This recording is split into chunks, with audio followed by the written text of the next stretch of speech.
Hi guys, it's Elena from Financialdemics, where I give you the tips and tools to manage your money, increase your savings and your income, and decrease your debt. And today we're going to talk about how you should prepare during uncertain times. So if you're looking for more tips on how to get your money right and build your financial foundation, then go ahead and hit that subscribe button below and hit the notification bell so you don't miss another one of my weekly uploads. At the time of the recording of this video, we are going through what is now considered a pandemic, coronavirus. And so there are a lot of people who are currently, panicking, buying up all the toilet paper, buying up all the Lysol and Clorox wipes and Purell and food, because right now they're talking about possibly making everybody quarantine for 15 days at least. And so there's a state of panic, right? Well, the first thing I want to say is please do not panic. Not that we know the future or anything, but we need to make sure that everyone is taken care of in our communities. Make sure you look out for others, because right now everybody's going to need everyone else's help. So do not panic to the point where you're buying up everything and you have a surplus of stuff that either you cannot store or you do not eat. The tips that I'm going to give you today is basically on how you should prepare for uncertain times. But I like to be in the place where I stay ready for uncertain times, so I don't have to get ready in a last minute situation. So the tips that I will give you will help you whether or not we're going through the current uncertain times that we are in right now. They're going to help you if we go into a recession. They're going to help you if you are laid off, or if some type of emergency happens and your income has been suddenly reduced. All right, so my first tip for you is to know your numbers. And what I mean by this is know what expenses you have to pay for. I don't even try to keep this stuff on top of my head. I have a list of every single expense that I pay for and approximately how much it costs, right? So some expenses, we know exactly how much it is. Your rent is the same price every month. Your mortgage is the same price every month. But then there's also those bills that fluctuate in amount, such as your utilities. So water, gas, electric, those things will fluctuate. So I have like an average around about amount that particular bill costs each month. I want you to know your expenses also, because you may have to actually temporarily reduce some of your expenses. So I'm talking about your lifestyle expenses. So if you have a good idea of the lifestyle expenses that you actually pay for, then it's easy for you to determine what particular expenses you need to cut temporarily while going through whatever the situation is, so that you're able to stockpile more money to save for later. Now, when it comes to your current living expenses, I know there has been discussion about not evicting people at this time, about not turning off people's power, not turning off people's water or gas during this time. And that is great. I suggest that you check where you actually live, because I feel like the discussion has to be different in different areas, because we haven't, as of yet, received a full federal response on these particular items. But make sure that you check and see what your current companies in your area is doing in regards to those items.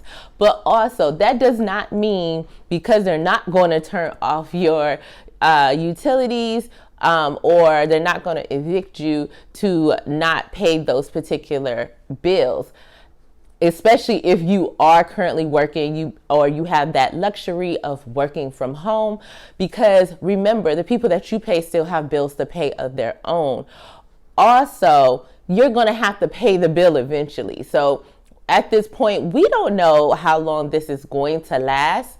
And again, please don't panic on it and think it's going to last forever. We don't know.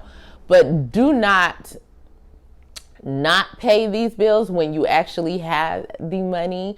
Make sure that you go ahead and pay these people, because what's going to happen is when it's over, they're going to want their money. And you don't want to be in a situation where you're trying to figure out where the money's coming from. And on another note, I know a lot of you all have student loan debt, as do I.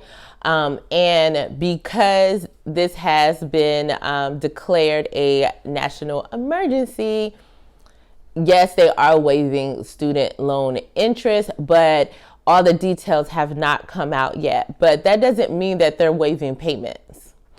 So the good thing is that if you are still able to make payments on your student loans during this time, then you are going to be in a position where you're able to really hit that principal and reduce the amount of loans that you have, because student loans accrue interest on a daily basis. It's compound interest.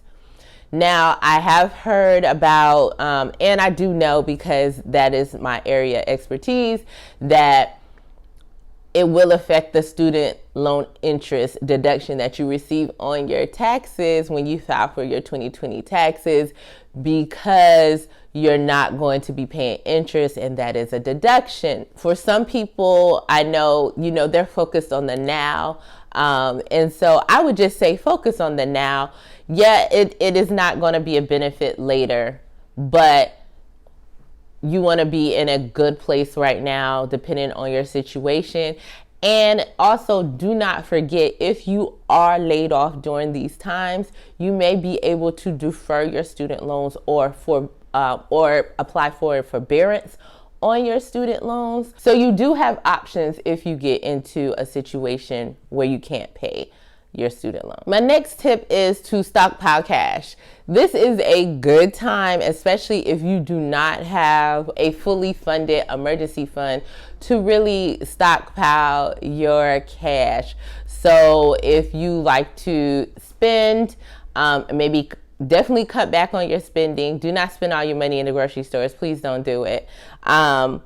Make sure that you are putting money to the side. If you're in a position where you're currently focused on paying off debt, what I always say is it's your choice. You can do one or two things. You can continue to put large amounts towards your debt if that's what makes you feel comfortable, especially if you have money saved for the long term.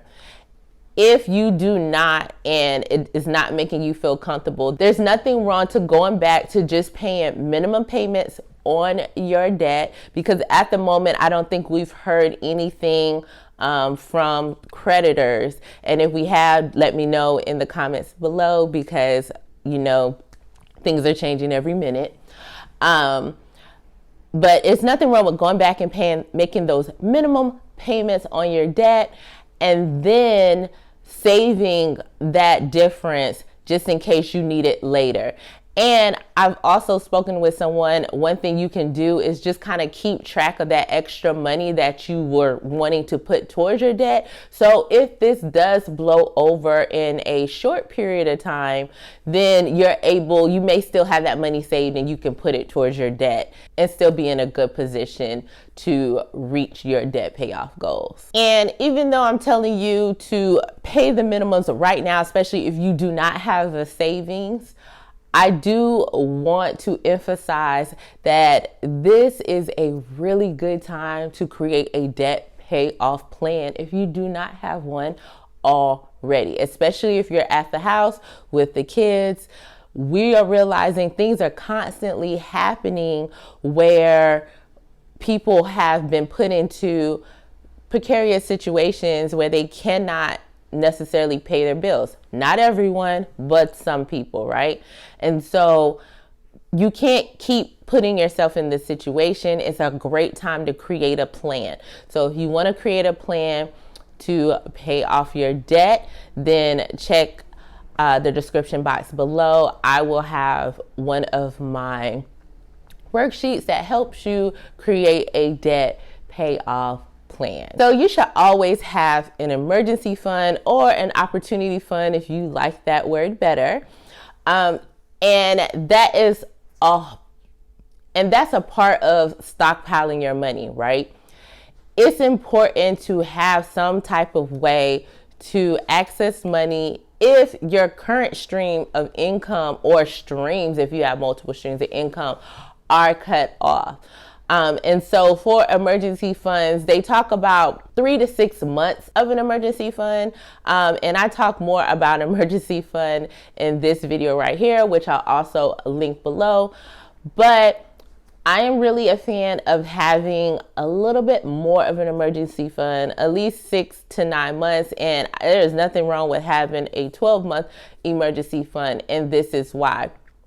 If you are in a position that is very specific, like they don't have a lot of people who work these type of positions, or, I hate to say this, but you always hear about the jobs that people die in, like they work in them forever, then you need a larger emergency fund, because if you are in a position where you are laid off or something happens and you're no longer working and you're not getting paid, then you want to be able to live comfortably, still be able to pay your expenses while you are looking for a new position.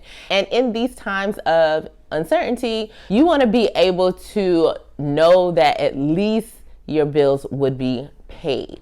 So if you have not started saving, you could start saving with your stockpile. One of the things you can start doing also is, as you are getting to know your numbers, you see what you're paying for, evaluating what you're not using, go ahead and cancel some of those subscriptions, and then use that money that you would have paid for that stuff to start building your stockpile or emergency fund, opportunity fund. Another thing that you should do is build another stream of income. I have talked about it on here before. I've had a few videos on side hustle. So if you do not have an additional stream of income, then you should work on that now. Now, some of the side hustles that we are used to doing may not work in this current environment, and that's fine. Think of a service that you could possibly provide that people would actually pay for. And I don't mean price gouging, because we're not a fan of that. So something that is realistically like people can afford, that you possibly could do during these times. There's also other side hustles that you can do from home. That video will be linked down below. There's side hustles you could do from your phone.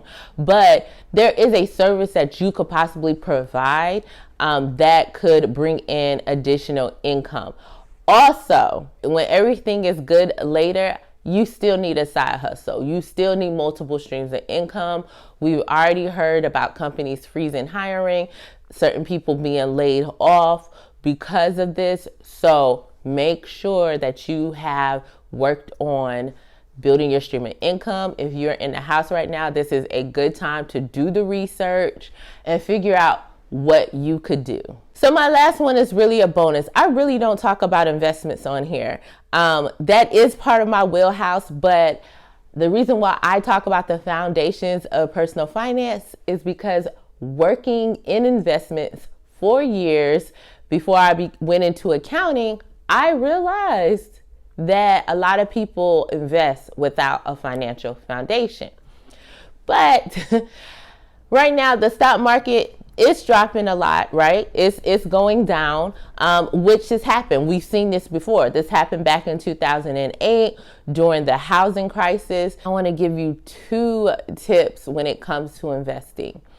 I think it's very important for you, when the market rebounds, to invest according to your risk tolerance. There are a lot of people right now who want to jump out of the market because the market is dropping, which means that you may have been invested a little too risky for your taste. You need to look into investing according to your risk tolerance. I am not a financial advisor, so let me go ahead and give my disclaimer. This is not financial advice. I am just providing education to you. If you are looking for financial advice for your specific situation, you should speak to somebody who is licensed like a licensed investment counselor or a licensed consultant or a financial advisor, and they could be able to assist you with that. And wherever your retirement plan sits, you should have access to people who are licensed and able to assist. All right, back to the regular program here.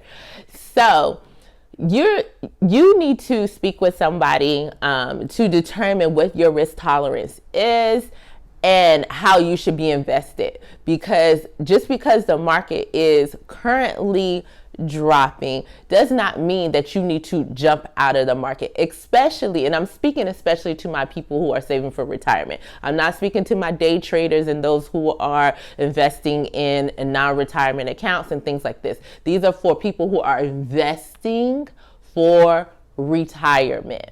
Especially if you are young, you should be investing for the long term, but it's still very important to invest according to your risk tolerance. There are a lot of people who like to invest in all stocks, very risky funds. And I'm not saying all stocks are risky. I'm saying the riskier funds are the stocks because they're doing well when the market does well.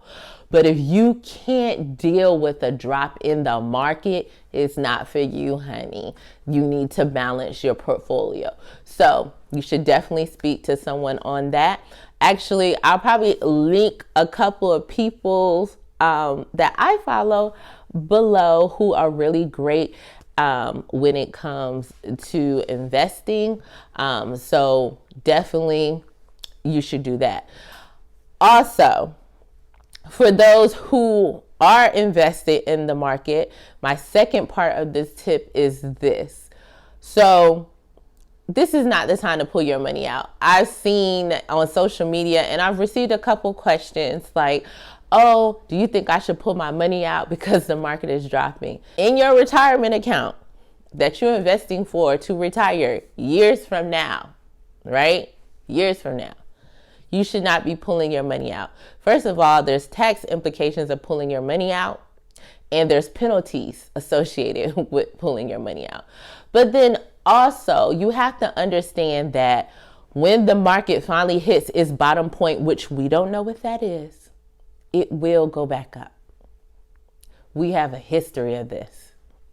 I will speak to 2008 because that is my largest experience, but we have a history of this. When things happen and you think that it's not going to go back up, it does go back up, right? So don't just pull your money out, especially in the situation where it's not like you're in dire need for it just because the market is dropping. Leave the money alone for now. We don't know how long this is going to go on. There's no reason for you to be rash in what you're doing and pull your money out. I would just speak from my personal experience in 2008 when the market fell out, and I lost a lot of money. But those were what we call paper losses or unrealized losses. And let me tell you why. Because I never took the money out. I left the money in the account. Of course, my account decreased. I let it continue to do what it was going to do. And when the market moved back up, I got all of my money back and then some. At this point, my money is still invested also in my retirement accounts. I have not lost a single contribution amount. Now, I've lost some money, but those were all earnings. And I haven't lost all of my earnings either. So at this point, anything that I will lose is earnings. But guess what? I'm going to leave it in there and let it go back up. Why? Because I've seen how that works. Now, like I said, if that bothers you, that dip in the market and things like that, even though you have a long way to retirement, then when all of this is done with, or you should probably talk to someone and get a better idea of how you should be invested and have a more balanced account. But hopefully these tips are helpful to you. I also will be talking in my next round of videos, just more in depth about each of these topics as far as really getting into your numbers, definitely making sure that you save and ways you could save when it comes to bringing in more side hustles and making more money. And if you have any questions for me on this topic or specific things about what you should do, let me know in the comments below. Please give this video a thumbs up if it was helpful for you. And make sure you subscribe if you are not already. And hey, share it with a friend because everybody needs some clarity right now. And I will see you next time. Bye.